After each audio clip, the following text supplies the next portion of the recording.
Thank you. All right, now it's your turn. I'm glad I got that off my chest. It's just so important, I think, that we take time and we remind each other what we already know, right? The stakes in this election, the choice in this election. But now I'm interested in what's on your mind. How about right down here, the gentleman in that well-earned cap?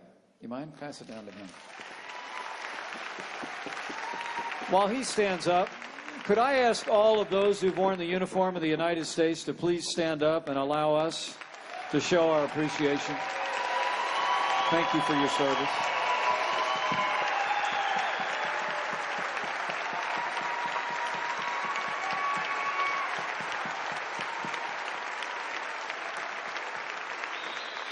Thanks, everybody.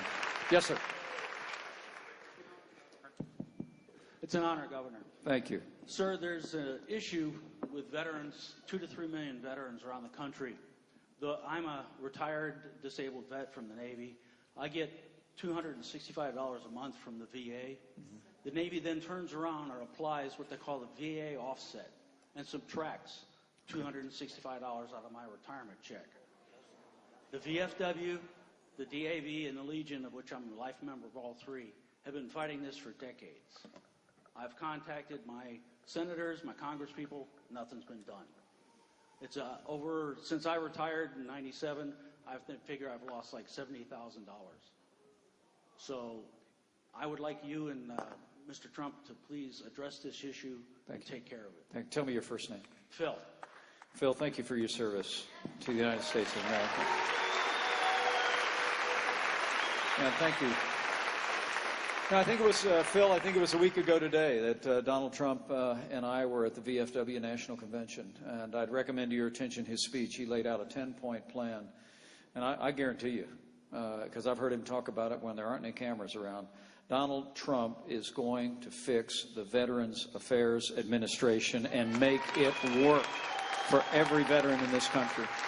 We're talking about what you've earned in the uniform of the United States. But take a look at that 10-point plan. If you have any trouble getting a hold of it, grab one of our guys here before the end of the meeting, and I'll send it to you personally.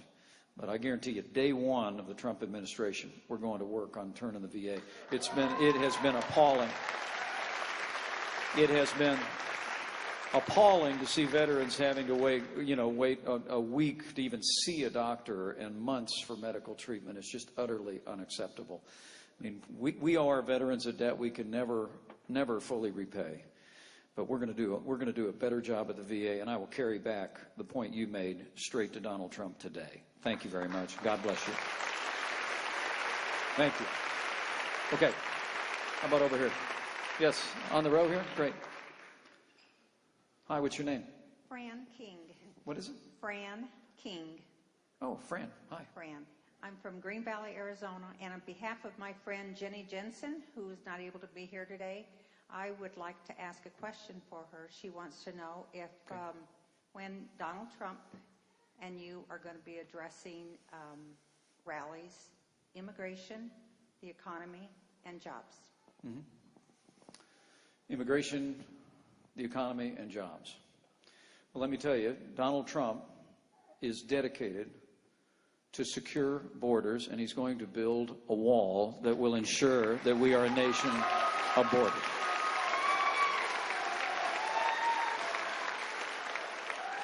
I promise you that. There's a passion there. You know, Ronald Reagan, who's in just a couple of months, he'll be my second favorite president. That work? Thanks for getting that joke. I became a Republican because of Ronald Reagan. I was actually involved in the Democratic Party when I was growing up. I was a youth Democrat Party coordinator in my hometown. It was kind of a community organizer role. But to be around Donald Trump, Ronald Reagan said memorably, a nation without borders is not a nation. And I promise you, Donald Trump is going to ensure that we are a nation of borders and that we uphold our laws. And also, make no mistake about it, and I think he's got a speech coming up in Detroit in a couple of days. You'll see an economic plan that, unlike Hillary Clinton's plan, which is a plan of kind of more stimulus spending, right? and more green jobs with their cap and trade regime. But you're going to hear us talk about cutting taxes, cutting red tape, ensuring that businesses in America can compete from a tax standpoint with businesses all over the world, and we are going to fight to keep American jobs in America. So get ready to hear that. It's coming in the next week. Okay. How about run up this way? You want to slide up that way? Grab somebody? Great. How about this gentleman right on the row? Thank you. What's your name? Vince Gonzalez, sir. Hey, Vince. How you doing? Great. I want to preempt my question with welcome you to Tucson, sir, this wonderful area. Thank you for coming to our monsoon season. Thank you. I love Tucson. Great welcome. What a beautiful city. One of the things that has to be done is we have to clear house on all those ridiculous czars that he put appointments to. That's not our system, and I hope you guys will do that. But my question to you is this. We need a dynamic duo in Washington, President, and I thank God that he made the choice of you. I read a lot about you. Thank you. You stand for a lot of things I stand for. Thank you. I'm very humbled by that. You ride Harleys like I ride. I'm very humbled by that. Thank you, Vince. So my question to you is this. How best in that dynamic duo situation, how do you see yourself fulfilling and being the most incredible vice president that you can to an incredible president like Mr. Trump? How are you going to do that? Thank you, sir. Well, I got stuck on the dynamic duo image there. Kind of a Batman fan. I was just getting lost in that for a second. It's a really wonderful question, and the first thing I'm going to do is I'm going to get up every day and work my heart out to take the vision of President Donald Trump and translate it into laws and policies and changes on Capitol Hill. That's what I'm going to do. Okay? That's what I'm going to do. But I honestly think, Vince, maybe because Donald and I have talked about this before he made the call and offered me this opportunity.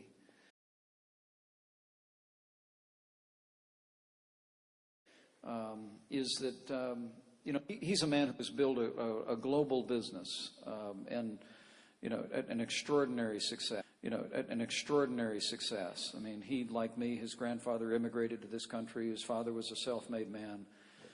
He went on to build an incredible business enterprise. My path has been different. I had my own little business. I worked in radio and television for a while, but I spent 12 years in Washington, D.C., and I've been a governor for 4 years. And I got to tell you, if I left to live, I'd want to live it as a member of Congress, because that was the longest 12 years of my life.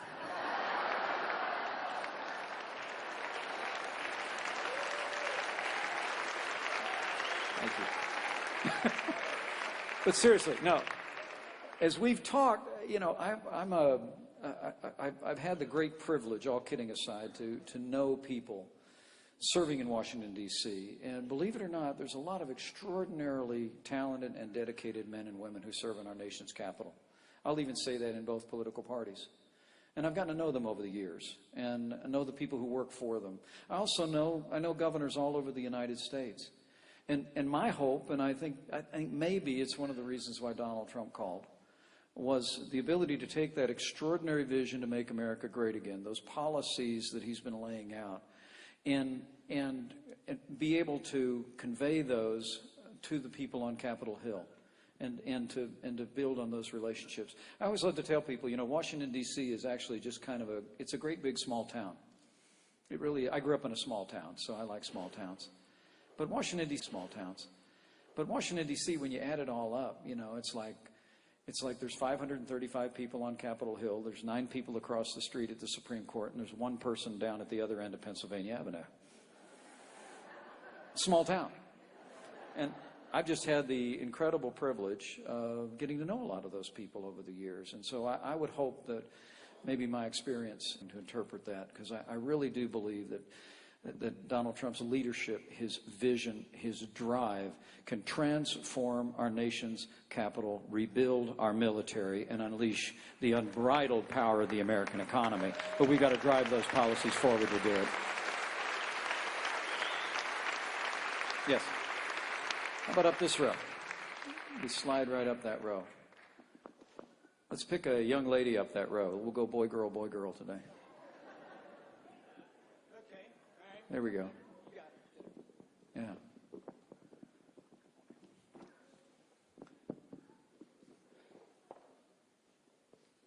Share with me your first name. My name is Kelly. Kelly? Yes. Hi. Hi. I have a daughter who has mental health issues. God bless her. The state of Arizona has left us down. I cannot get meds for my daughter. Thank you.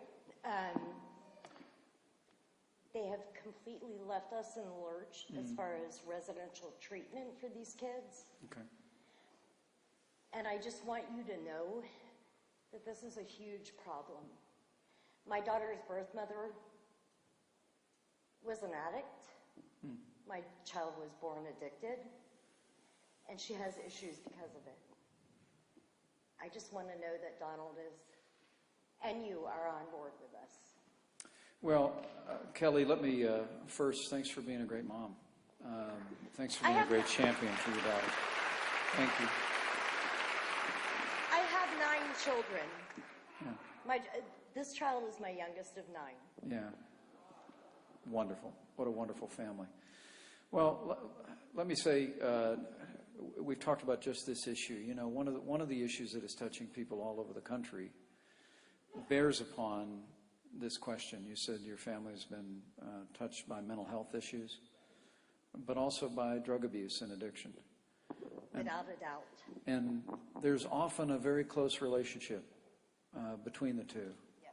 And what I can tell you in the state of Indiana, and Donald and I have talked about this, is when it comes to drug abuse and addiction and that nexus with mental health, we've done a couple things in Indiana that we'll be advocating for in our nation's capital. And that is, number one, we recently raised the mandatory minimum penalties on people that sell drugs to our kids.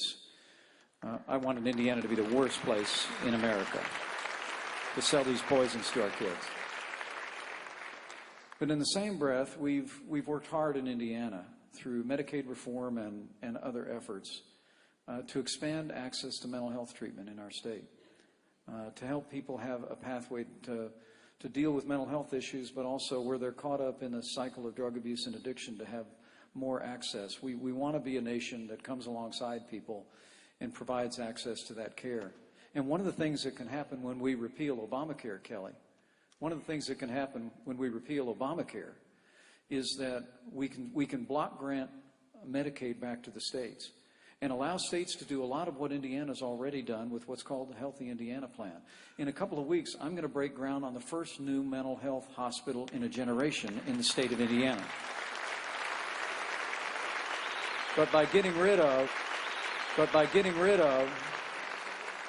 I won't belabor it, but by getting rid of this one-size-fits-all national health care policy, we can allow states to innovate, invest in the kind of resources and the kind of treatments that are most needful here in Tucson, in Phoenix, in Indianapolis, in Bedford, Indiana, and everywhere in between. So God bless your daughter, and thank you so very much, Kelly. Okay, let's go. Why don't you slide right up the row, and how about this young man right here with his hand up? Right here. What's your name, son? Oh, you have to hold. Sorry. Mark. Yeah. Hi, Mark. So, first of all, I wanted to thank you and Mr. Trump for stepping up to the challenge to take America off of the path that it's heading toward. Thanks, Mark. Thank you, Mark. Thank you. So, what I wanted to know is, my grandmother and most of her family are Jewish, and they have a lot of friends in Israel, which is our only ally in the Middle East. But it's... That's all.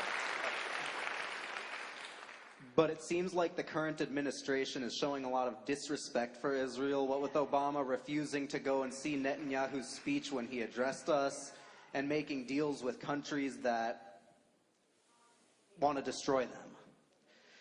My question for you is, how will you and Mr. Trump make amends with our only ally in the Middle East?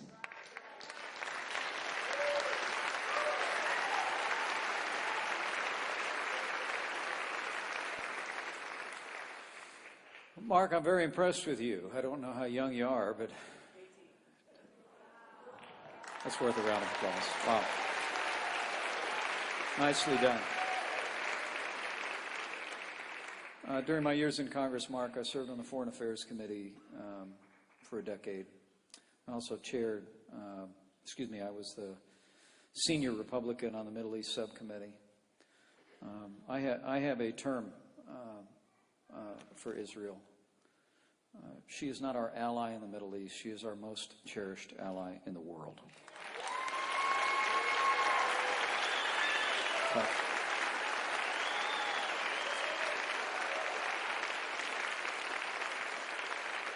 and in these times where we see Libya imploding, Syria imploding, Iraq coming apart because of the policies of this administration, I promise you, when Donald Trump becomes president, Mark, there will be two things the world knows. Number one is they will again know American strength. And number two, if the world knows nothing else, it will know this: America stands with Israel. Okay.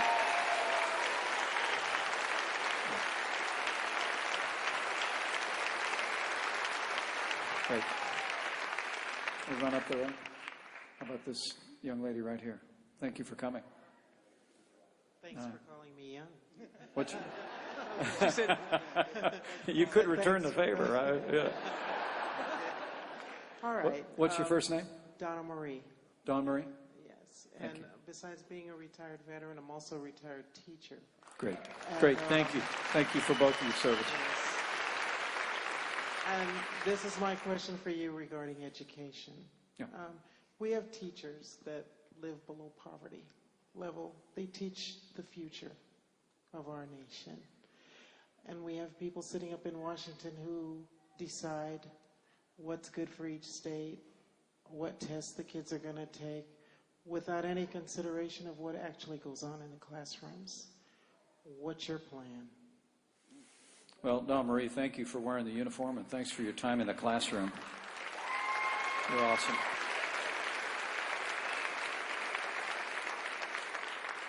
Look, I'll tell you what. This new administration, if the American people award us with this opportunity, is going to hold to some basic ideas. One of them is that government that governs least governs best, and that education is a state and local function that ought to be driven by parents and teachers and officials at the local level. Okay? Dawn Marie, I was in Washington, D.C. about 6 months. I was a brand new member of Congress, right? I was a Republican, had a Republican president, and the first bill that he sent to Capitol Hill was called No Child Left Behind. I was one of only about 50 members of my own party to vote against No Child Left Behind, because I believe education is a state and local function. Washington, my view about our schools is Washington can give resources, not red tape. Because we all know that we want that accountability in the classroom. My wife Karen is backstage here somewhere. She came out with me. Was taught for 25 years in the classroom. Elementary school teacher, an art teacher. Okay? I've always believed, and I know Donald Trump believes, there's nothing that ails education in this country if we give parents more choices and teachers more freedom to teach. Okay? I mean, honestly and truthfully, making it possible for teachers to keep more of what they earn, to make a better living, and giving parents the ability to choose where their children go to school is going to be at the center of the agenda of the Trump administration for education. Okay? I promise you that. Okay. Over here. All right. Let's slide up the row there. How about the gentleman in the red hat? Especially if that's a Make America Great Again hat. Good. Hi, my name is Joseph, and Hi, Joseph. My grandfather owns a small business here in Tucson, and on behalf of him, I'd like to ask, what's the Trump-Pence plan for small business growth? Well, Joseph, thanks a lot. It's a great question. You know, the majority of jobs in our last major economic expansion and this one have been created in small business America. I grew up in a small business family. My dad ran a small gas station business in a small town and made a great success of it. I actually worked from the time I was old enough to be able to as a gas station attendant, which some of the older people around you can explain to you what that was. Remember?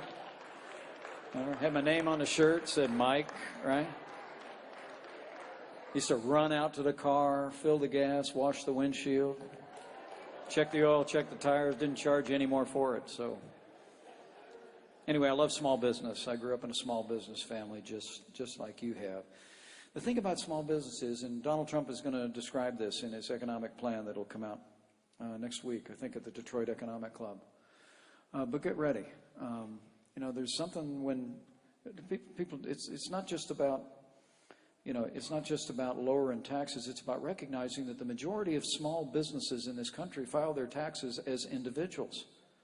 So what you're going to see Donald Trump do as president, we're going to go to Capitol Hill and fight to lower taxes on job creators by lowering the marginal rates, lowering the corporate tax rates, cutting red tape, and repealing Obamacare, which has done more damage to small business in America than any other single reform. So get ready, okay? And it's still summer around here, so after this, go back to work with Grandpa. Okay?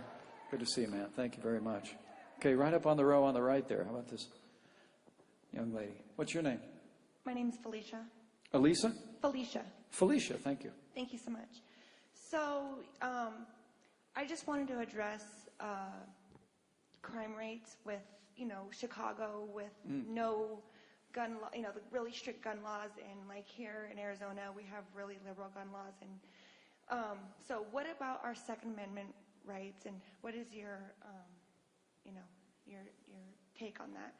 Right. Well, what I can tell you is that the choice on this, I don't think, could be any more clear.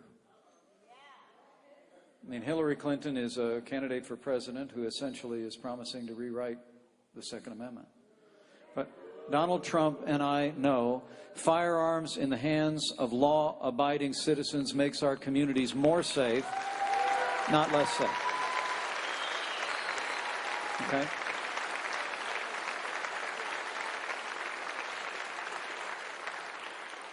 But it is heartbreaking to see the violence that's beset. I mean, my parents both grew up on the south side of Chicago.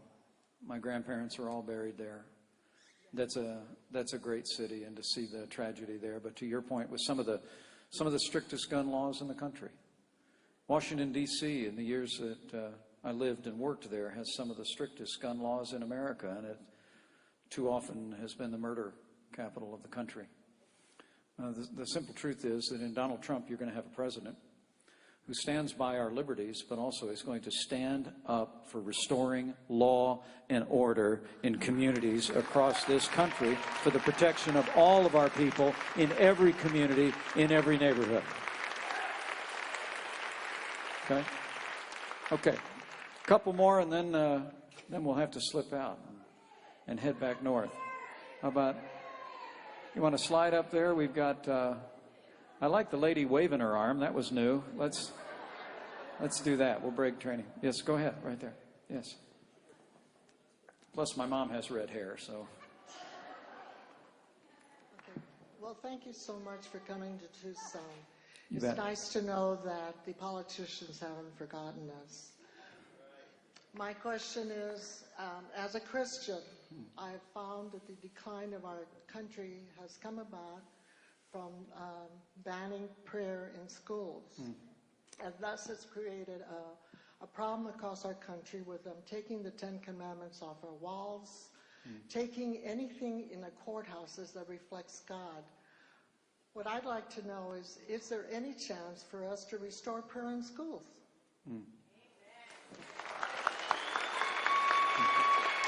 What's your name? I didn't get her name. Linda?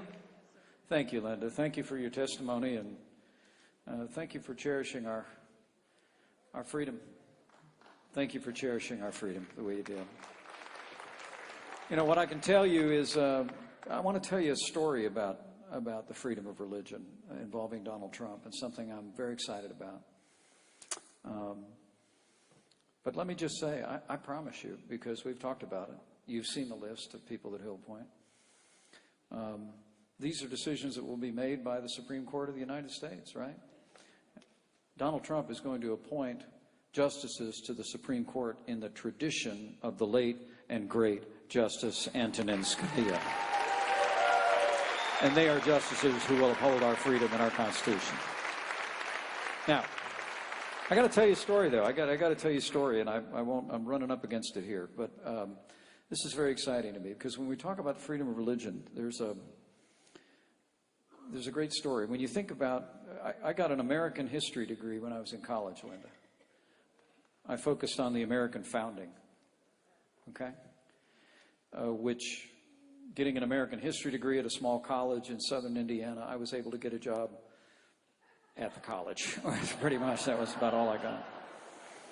But I have a passion for history. My kids will tell you on the bedstand by my, in our bedroom, there's just a stack of history books I'm reading all the time. But I'm so fascinated with the American founding. And when you study the American founding, when you look through American history, the role of people of faith from before this nation was founded has been critical to every major change that's happened. Think about it. I mean, most of the great speeches for American independence, maybe not most, but many of the speeches that passed around those colonies in pamphlets were actually sermons. Okay? And when you think about the abolition of slavery, it was the moral voices of Harriet Beecher Stowe's father and others who convicted a nation to end slavery once and for all under President Lincoln. And when you think, and I've stood in the pews at Dr. Martin Luther King's church in Montgomery, Alabama, and heard people from that time in that movement tell me that they met to pray, they met to sing, and it was the moral voice of faith that drove us toward a more perfect union in the civil rights movement in the 1960s. It was. And yet, now this is where Donald Trump comes in. Because it turns out, back in 1954, a senator named Lyndon Johnson